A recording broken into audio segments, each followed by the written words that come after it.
sebagai narasumber itu saya mengambil kesimpulan ketika salah seorang keturunan Raja Sangga yaitu Bapak Haji Ahmad Arif kemudian menyampaikan secara jelas bagaimana sejarah SPNDA itu yang sebenarnya itu adalah rumah kontrol. Jadi ini suatu pernyataan beliau ketika masih hidup di Tadahang Magerai. Jadi beliau menyampaikan kepada saya termasuk foto, dokumen kerajaan Sanggau dan segala macam.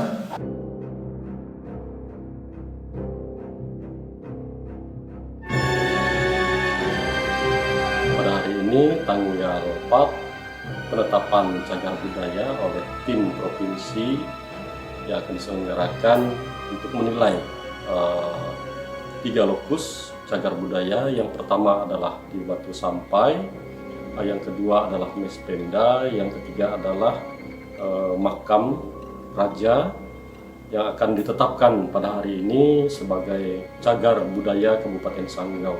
Semoga apa yang ditetapkan nanti akan berhasil dengan baik dan semoga ketiga lokus itu masuk di dalam cagar budaya Kabupaten Sanggau.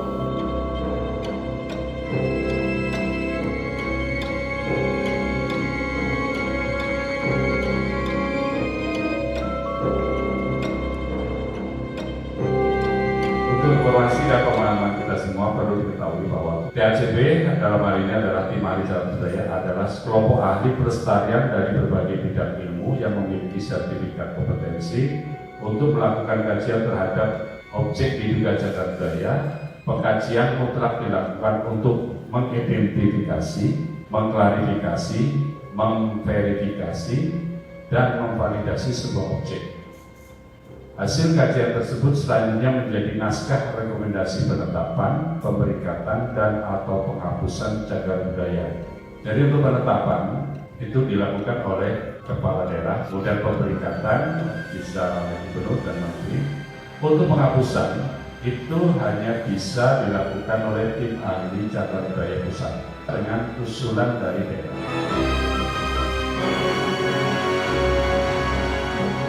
Dari sebagai narasumber itu saya mengambil kesimpulan ketika salah seorang keturunan Raja Sangga yaitu Bapak Haji Ahmad Arif kemudian menyampaikan secara jelas bagaimana sejarah SPNDA itu yang sebenarnya itu adalah rumah kontrol. Jadi ini suatu pernyataan beliau ketika masih hidup di Tadahang Magerai. Jadi beliau menyampaikan kepada saya termasuk foto, dokumen kerajaan Sanggau dan segala macam, sehingga yang terjadi seperti ini. Rumah kontroler pun kita tidak tahu, sehingga kita sebut ini SPNDA. Ini dokumen kerajaan Sanggau yang sudah saya bukukan dari sekian banyak, termasuk untuk hukum adat kerajaan Sanggau. Jadi saya sebaiknya karena ini penetapan segala penetapan cagar budaya, rumah kontrol itu tetap dijatuhkan untuk masyarakat tahu bahwa oh ini sejarahnya rumah kontrol, baru kemudian menjadi apa namanya SPNDA supaya tidak hilang. Kemudian satu lagi saya juga tadi katakan bahwa ini dibangun pada tahun 1944. Sekarang foto yang saya berikan kepada bapak-bapak itu foto yang kebanyakan tahun, ada yang tahun 1928, ada tahun 1800-an. Bagaimana bisa fotonya sudah ada, kemudian baru kita di tahun 1944? Jika menurut dari apa yang saya dapatkan bahwa rumah kontrol ini dibangun itu ketika Panembahan Muhammad itu mengikat kontrak pertama dengan Belanda tanggal 7 Juli 1859, maka terbangunlah kantor gubernur Hindia Belanda, kantor di Tanjung Sekayam yang sekarang telah menjadi Mespenda Sanggau. Hanya pada saat itu ketika dibangun itu belum menjadi kantor gubernur Hindia Belanda atau kontroler. Mereka masih memujuk penguasa Kerajaan Sanggau itu dengan menyebutnya itu loji atau kantor dagang. Karena waktu itu sangat sulit sekali dia Belanda ingin membangun kantor, sampai-sampai itu mereka memujuk itu dengan di narasi dengan serta kali sapi, nah berkambing atau bersapi seperti itu, karena tidak bisa diizinkan, sehingga mereka pakai itu kulit sapi atau kambing itu hanya untuk menancapkan tiang balok guna mengikat kapal awalnya, dan itu diizinkan. Hanya pada perkembangan berikutnya, pada kontak-kontak berikutnya, karena sudah merasa bahwa mereka sudah masuk di dalam itu, apalagi setelah pengingkaran kontrak pada zaman Panembahan Gusti Muhammad Tahir Kusumanda II. Setelah penandatanganan segel pengangkatan dari Belanda tanggal 30 April 1860 di Bogor, barulah mereka lakukan itu dipotong-potongnya seperti tambang. Ketika masa Panembahan Gusti Muhammad Tahir II memang tidak bisa berbuat apa-apa karena dia telah mengikat perjanjian di Bogor, karena beliau sendiri datang ke sana. Jadi bukan Belanda yang datang ke sana, dia datang ke Bogor dan setuju dengan apapun yang disampaikan oleh Belanda. Jadi itu Pak, tahunnya itu kontrak pertama 7 Juli 1859. Untuk masalah tadi, tadi kita ada diskusi masalah kayunya Pak, ya Pak ya. Jadi memang mereka ini kan memang tidak mendapatkan izin untuk membangun. Jadi pada saat itu mereka itu membangun dengan kayu apa saja yang bisa didapatkan. Itu beda dengan kayu-kayu atau bahan yang dibangun untuk Masjid Jami sama istana, baik itu yang di Surya Negara maupun Pak Negara. Karena mereka tidak diizinkan itu, sehingga mereka menggunakan kayu apa saja yang bisa dibangun. Itu kami tim ahli cagar budaya Kabupaten Sangguh tahun 2024 menyatakan bahwa Mesbemda Kabupaten Sangguh kami rekomendasikan penetapannya menjadi bangunan cagar budaya.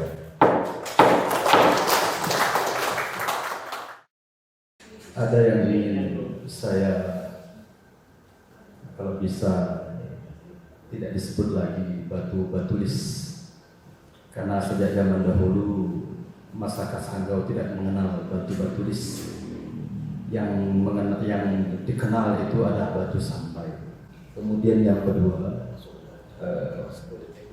barangkali ada di narasinya ini masih menyebut bahwa ini adalah bahasa Sanskerta ataupun bahasa Pallawa. Saya minta tolong disandingkan dahulu teks bahasa Pallawa dan Sanskerta itu disandingkan dengan tulisan yang ada di batu sampai.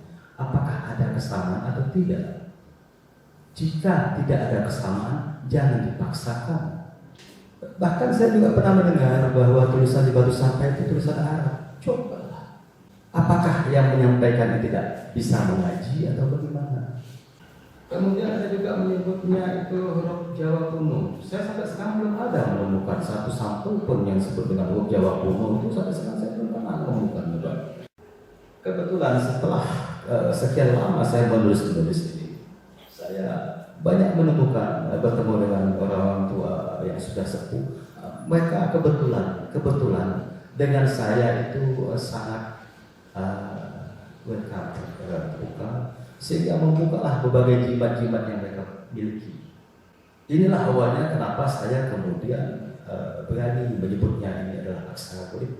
Karena begitu saya mempelajari jimat-jimat dari orang tua di sini, di buku ini ada. Dan dari orang tua yang memiliki jimat-jimat ini, yang bentuk bahasa tulisannya itu sama, mereka selalu mengatakan bahwa ini adalah tulisan Golix. Saya awalnya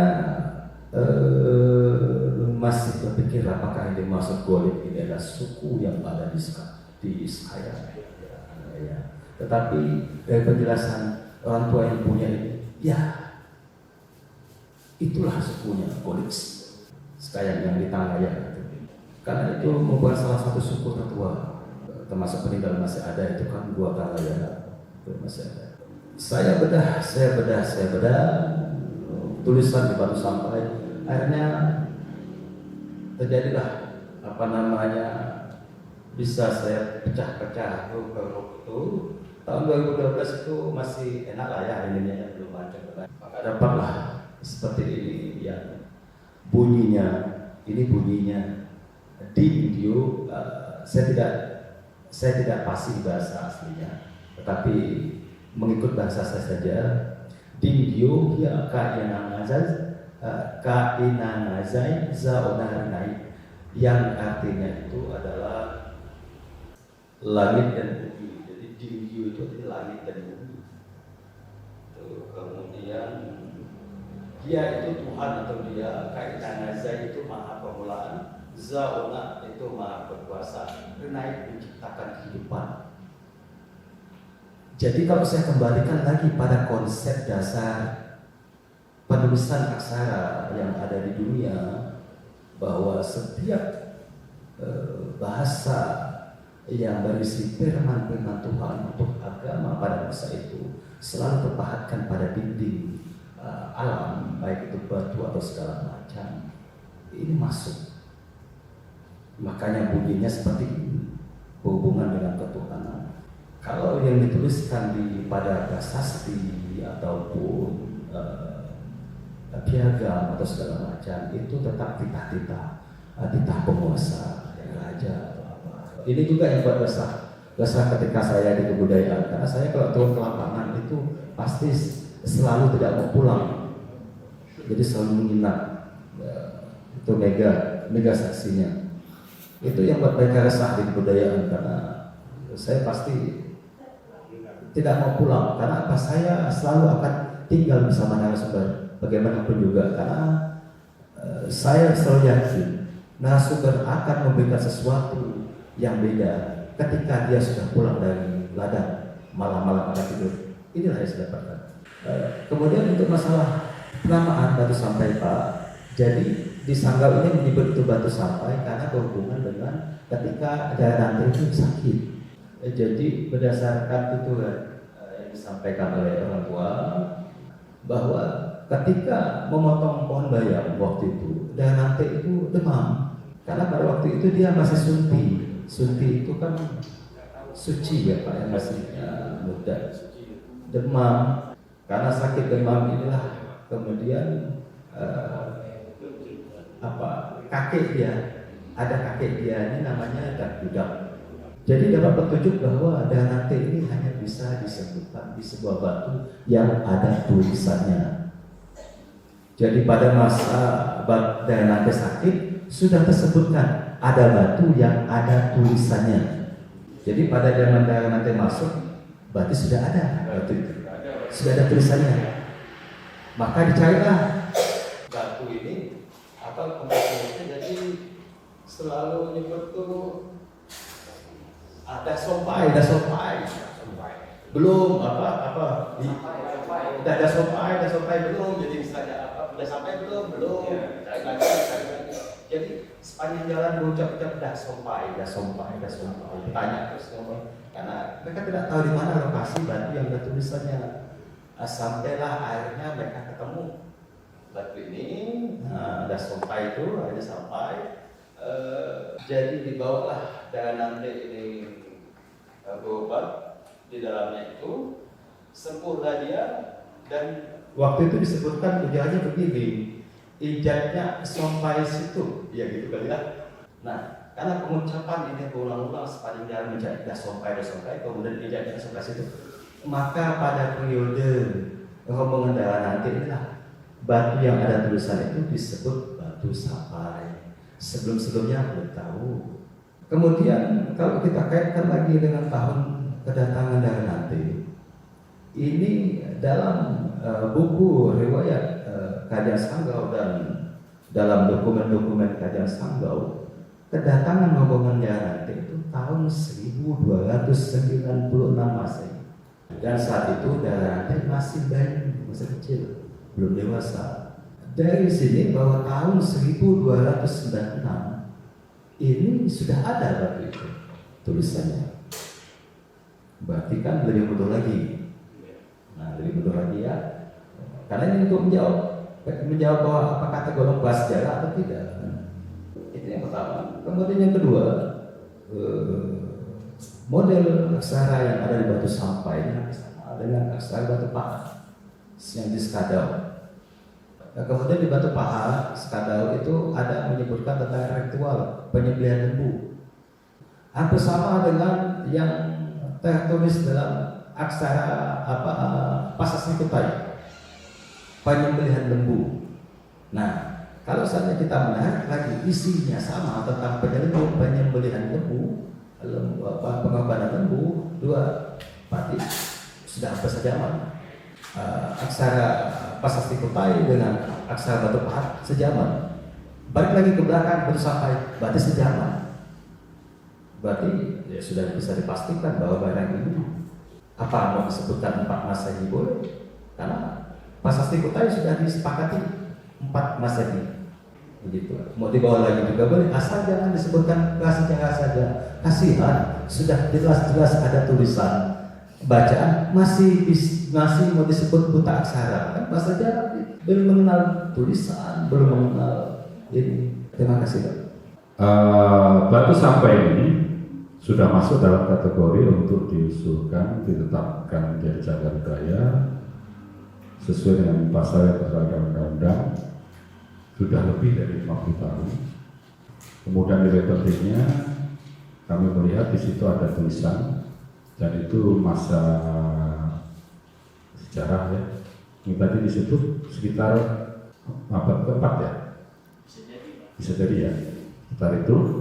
Kemudian ada nilai penting lainnya di pendidikan sudah jelas, budaya sudah jelas, agamnya tentunya juga di situ masa Hindu. Untuk itu dengan mengucap puji Tuhan, Batu Sampai dapat kami rekomendasikan sebagai benda cagar budaya untuk peringkat kabupaten. Untuk makam Panembahan Haji Sulaiman Pakunegara ini, dari beberapa pendapat bisa saya simpulkan dari pendapat tim, maka dengan ini makam Panembahan Haji Sulaiman Pakunegara kami nyatakan untuk bisa ditetapkan sebagai struktur cagar budaya. Selanjutnya kami untuk makam Panembahan Haji Sulaiman Pakunegara ini, dari sampaikan Pak di beberapa pendapat bisa saya simpulkan apa ini dari pendapat tim, maka dengan ini makam Panembahan Haji Sulaiman Pakunegara kami nyatakan untuk bisa ditetapkan sebagai struktur cagar budaya.